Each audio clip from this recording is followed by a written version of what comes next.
الاهلي كان عنده مشكله الماتش اللي فات، رغم ان هو كان عنده الاستحواذ بس كان في بطء كبير جدا في منطقه التحضير. دي كانت بتدي فرصه لفريق الرجاء ان هو يضغط من قدام، لا ان هو يرجع يعمل ارتداد دفاعي، فكانت بتعطل الهجمه بالنسبه للنادي الاهلي. ولما تيجي تبص او تعمل سبوت كده على نص ملعب النادي الاهلي اللي دايما بيميزه، خصوصا ان انت بتلعب بثلاثه، هتبص تلاقي ان الادوار بتاعت مروان عطيه واليو ديانج واحده، الاثنين بيجروا ورا بعض في الملعب في مساحات صغيره جدا.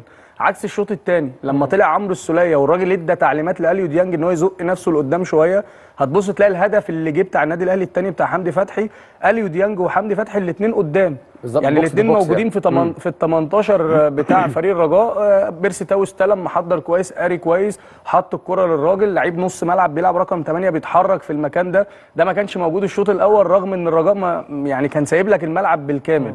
فهي دي فرق. بس طيب انت تفضل مين يلعب في نص الملعب؟ اصل اللي هيلعب في الثالث بتاع نص الملعب هي اللي هتحدد الطريق.